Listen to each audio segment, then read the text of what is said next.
Hello student, welcome to my another video. तो इस video में बात करेंगे हम क्वेश्चन नंबर 4 की।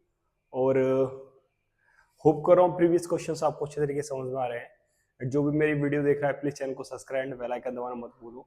शॉर्ट वीडियो में जो ट्रिक बेस्ड क्वेश्चंस करा रहा हूँ, होप कर रहा हूँ वो भी आपको पसंद आ रहे होंगे। एंड ऐसे ही लॉजिकल क्वेश्चंस और 1 मार्क्स वाले क्वेश्चन जो बोर्ड्स में आते हैं, अब वो भी मैं शॉर्ट में कराना स्टार्ट करूंगा, जैसे कि आपको 1 मार्क्स वाले क्वेश्चन उसमें कोई दिक्कत नहीं होगी। ठीक है। एंड मैंने पूरा प्लान तैयार कर लिया है, प्रीवियस 10 ईयर के क्वेश्चन पेपर सॉल्व करूंगा जैसे ये सिलेबस खत्म होगा। एंड कम से कम 50 सैंपल पेपर्स जो कि इंपॉर्टेंट क्वेश्चनों के साथ होंगे। तो काफ़ी कंटेंट मिलेगा आपको, यह क्लास 10th का कोई भी दिक्कत नहीं होने वाली है। और कोई भी मैं स्कूल ज्वाइन नहीं कर रहा हूँ करंट टाइम में, होप कर रहा हूँ ऐसा ही है। और तो आप इजीली आपको ट्यूशंस पढ़ने की भी ज़रूरत नहीं है यदि आप मेरी वीडियोस देख रहे हो तो, क्योंकि हर एक वीडियो कंसेप्ट बेस है, अच्छी तरीके से समझाई गई है। एंड होप कर रहा हूँ बोर नहीं हो रहे होंगे, क्योंकि बहुत से स्टूडेंट ऐसा सोचते हैं, क्योंकि मैं देख रहा हूँ जो स्टूडेंट्स मेरी वीडियो देख रहे हैं वो 19 से 20 सेकेंड और लास्ट 1 मिनट तक जा रहे हैं। तो इसका मतलब क्या है कि इंटरेस्ट नहीं ले रहे हैं अभी। आप देखो पूरे क्वेश्चंस को देखिए, आपको इंटरेस्ट आएगा, आपके लिए इन्फॉर्मेटिव है, आप पढ़ाई को इस तरीके से स्किप मत करिए बस। ठीक है, तो स्टार्ट कर लेते हैं बेटा। इस क्वेश्चन में क्या बोल रहा है कि which of the followings are in AP. ये कंप्लीट क्वेश्चन नहीं है, यहाँ 7th पार्ट यूज कर रखे हैं, इसमें टोटल 15 पार्ट्स हैं। तो पहली वीडियो में हम 7 पार्ट्स कवर करेंगे, अगली वीडियो में 8 पार्ट कवर करेंगे। ठीक है, तो सबसे पहले तो ये हमें चेक करना है, आइडेंटिफाई करना है एपी में है या नहीं है। तो मैंने कल आपको एक चीज बताई थी डे 15 पे कि यदि कोई भी सीरीज दे रखी है, ये चेक करना है कि एपी में है कि नहीं। तो उनका जो कॉमन डिफरेंस है टर्म का, कॉन्सिक्यूटिव टर्म्स का, वो सेम होना चाहिए। यानी कि जैसे फर्स्ट टर्म को यदि मैं सेकंड टर्म में से सब्सट्रैक्ट करता हूं तो बराबर होना चाहिए यदि सेकंड टर्म को मैं थर्ड टर्म में से सब्सट्रैक्ट करूं उसके। ठीक है ना, तो यही लॉजिक से पहले चेक करेंगे। ठीक है, फर्स्ट वाला पार्ट आपको करके दिखा रहा हूं, अच्छे तरीके से समझ में आएगा फर्स्ट वाला पार्ट। ठीक है, to check given series are in AP. ठीक है, एपी में चेक करने के लिए क्या करना है हमें, 2,4,8,16। ठीक है, तो यहाँ A1 क्या है, A1 इज इक्वल टू बेटा 2 है, A2 इज इक्वल टू क्या है, A2 इज इक्वल टू 4 है, A3 इज इक्वल टू क्या है, A3 इज इक्वल टू 8 है, and A4 is equal to क्या है, वो 16 है। ठीक है, तो D क्या होना चाहिए हमारा, D होना चाहिए A2 माइनस A1 बराबर होना चाहिए A3 माइनस A2 के। ठीक है, अच्छा जी, अब आगे चलते हैं। A2 क्या है, 4 है, माइनस 2। ठीक है, A3 क्या है, 8 है, माइनस 4। जब इसे सिंप्लीफाई करोगे आप, 4 में से 2 गया तो बचेगा 2 इज इक्वल टू 8 में से 4 गया तो बचेगा 4, जो कि सेम नहीं है, नॉट इक्वल है। ठीक है, तो यहाँ लिख देंगे it is not in AP, it is not in AP, AP में नहीं है, तो आगे सॉल्व नहीं करना है इसे। ठीक है, समझ में आया नहीं है, ये एपी में है ही नहीं। अब अगला पार्ट चेक करते हैं, सेकंड पार्ट इसका। देखिए ए इज इक्वल टू क्या है, 2 है, A1, A2 is equal to क्या है, 5.2 है, A3 इज इक्वल टू क्या है, 3 है, और A4 इज इक्वल टू क्या है, 7/2 है। ठीक है, सही है, तो पहले D निकालेंगे इसकी, यानी कि A2 minus A1 is equal to A3 minus के A2।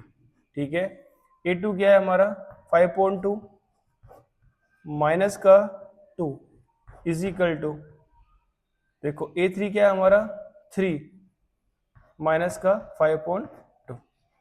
ठीक है, आगे चलो, इसे सिंप्लीफाई करोगे तो 5 माइनस 4/2 हो जाएगा ये, और इधर भी 6 माइनस 5/2 हो जाएगा। जब आप इसे सिंप्लीफाई करोगे बेटा तो ये 1.2 बचेगा, और इधर भी क्या है, 1.2 बचेगा। ठीक है, ये चीज समझ में आई। तो कॉमन डिफरेंस ये हमारा, इसका मतलब ये क्या, एपी में।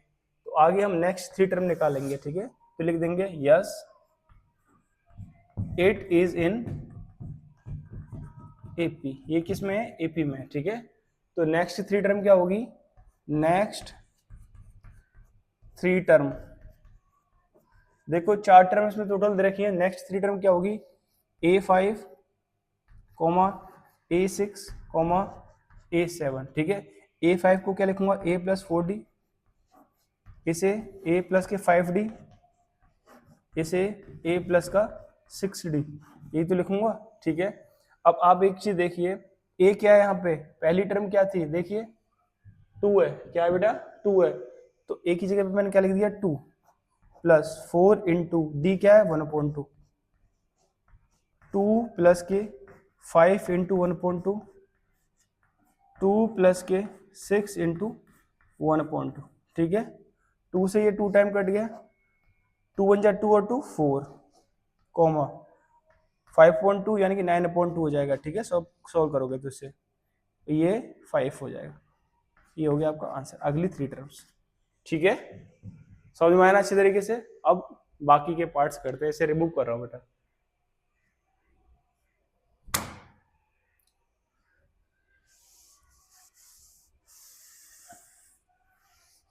देखिए स्कूल्स पे डिपेंडेंट मत रहिए पूरी तरीके से, ना ही टीचर पे डिपेंडेंट रहिए पूरी तरीके से, स्कूल टीचर पे, क्योंकि स्कूल टीचर पे बहुत रेस्पॉन्सिबिलिटी रहती है, रिस्ट्रिक्शंस रहते हैं मैनेजमेंट की ओर से।